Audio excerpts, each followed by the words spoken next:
Tell me, should I want to live again? Grow and feed and carry weight again. You're getting awful short on memory. Building. Bonjour à tous et surtout bonjour à toi Alex de Moonfruit, et tout d'abord un grand merci d'avoir accepté notre invitation pour cette interview sur les ondes. Comment ça va Alex aujourd'hui? Ça va bien, ça va bien. On est un petit peu dans l'œil de la tempête pour tous les projets de tournée, mais c'est une très belle journée, puis je suis content d'être là. Ben écoute, moi aussi, je suis très contente que tu sois avec nous aujourd'hui, surtout qu'on va pouvoir parler de ta venue avec le groupe Moonfruit à la Francofest de Toronto. Ça s'en vient très vite en fait, puisque je vais rappeler les dates pour les auditeurs de Choc FM 105.1, c'est du 28 au 30 juillet prochain. Alors forcément, à cette occasion, j'ai quelques questions à te poser, Alex. En tant qu'ambassadeur de la francophonie à travers votre musique avec le groupe Moonfruit, quelle importance vous accordez à la préservation et à la promotion de la langue française et de la culture francophone en général dans vos chansons? Ben, pour nous, c'est une grande question parce qu'on est très bilingue. Moi-même, je suis franco-ontarien. Ma bien-aimée Kate, dans le groupe, elle est francophile, voyant francophone. Elle a passé par le système d'immersion.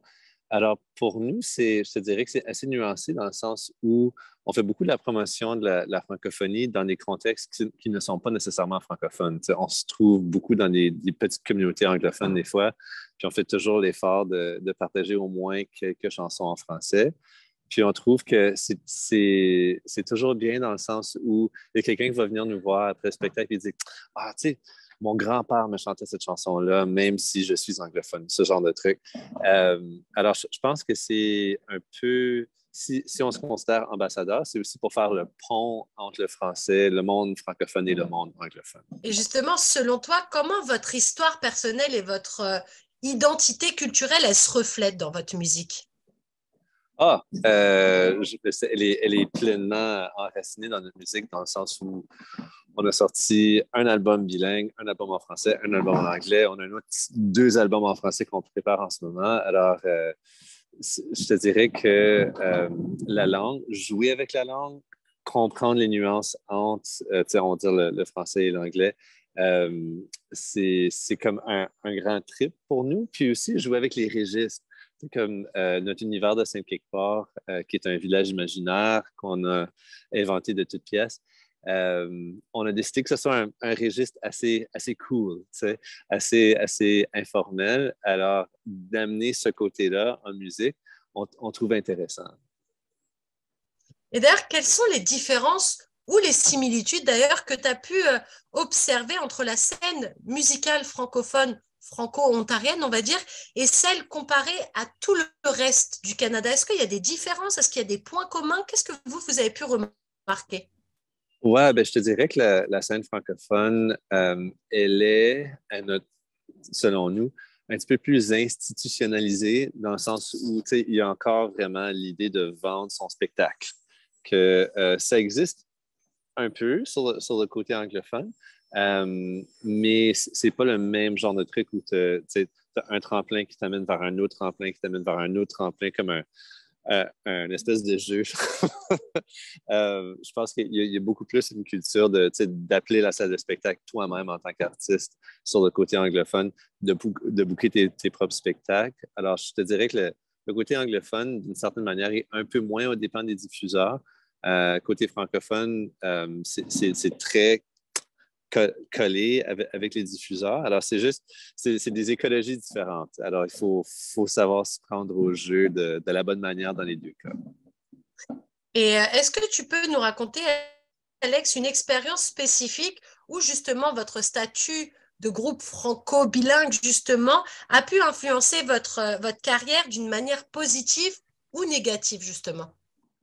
Ah, certainement. Je veux dire, habiter en Ontario, en tant que francophone, on est carrément une minorité bilingue. Excuse-moi, une minorité linguistique. Alors, ça fait que pour accéder à des sous de la province, ça peut être un peu plus facile. Mais aussi, quelque chose qui était vraiment drôle, qu'on n'avait pas pris pour acquis, c'est en jouant aux États-Unis, le fait de chanter en français, c'était comme genre exotique.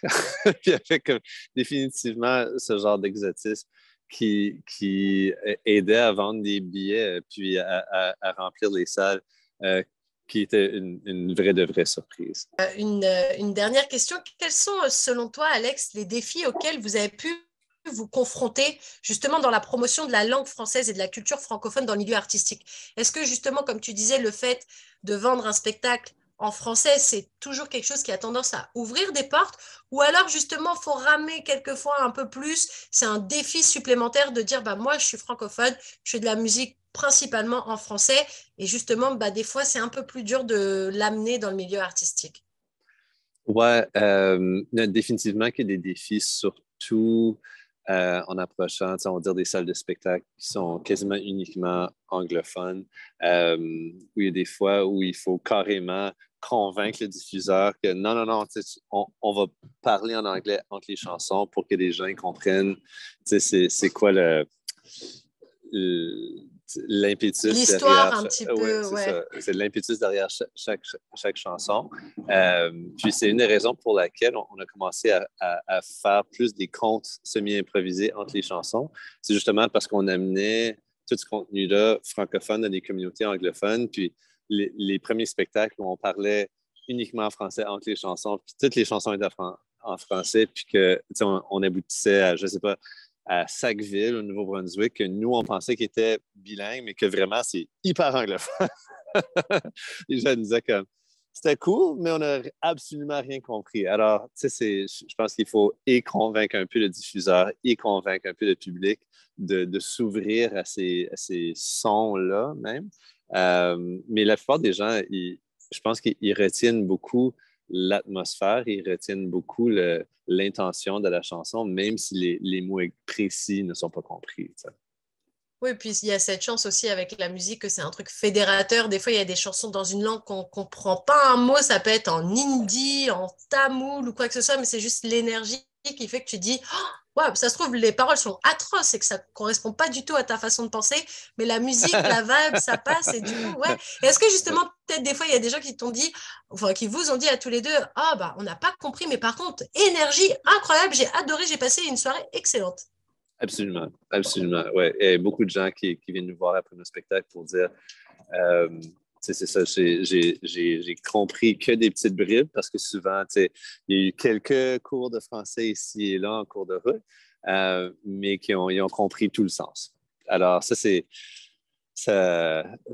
chaud au cœur parce qu'on espère toujours que la musique va transcender la langue dans laquelle elle a été écrite, évidemment. Et justement, est-ce que tu aurais quelques mots à dire aux auditeurs de Choc FM 105.1 et à tous les gens qui ont envie de se rendre à la Francofête de Toronto, un petit mot justement pour venir les encourager à vous applaudir et à se rendre à ce festival? Absolument. Je te dirais, viens à la rencontre, si tu es francophone, de ta propre culture telle qu'elle est en ce moment. Ça veut dire qu'il va y avoir du hip-hop, il va y avoir de la musique autochtone avec Twin Flames, il va y avoir DJ 1 Pierre qui est plus du EDM, il y a nous qui est de musique folk. Alors, il y a vraiment toute une panoplie d'artistes à découvrir. Puis, si vous êtes anglophone, francophile, franco-curieux, justement, venez voir ce que les gens dans votre propre province sont en train de concocter chez eux. T'sais. Eh ben, merci beaucoup, Alex du groupe Moonfruit. Et je rappelle au passage les dates de la Francofête de Toronto. Ça se tiendra du 28 au 30 juillet prochain. Alors, n'hésitez pas à venir. Comme Alex l'a souligné, il y aura un panel incroyable d'artistes d'un peu tous les milieux musicaux qui existent. Donc, vous n'avez aucune excuse. Rendez-vous donc à Toronto du 28 au 30 juillet prochain. Merci beaucoup, Alex. À bientôt. Venez nous rejoindre au Francofête de Toronto.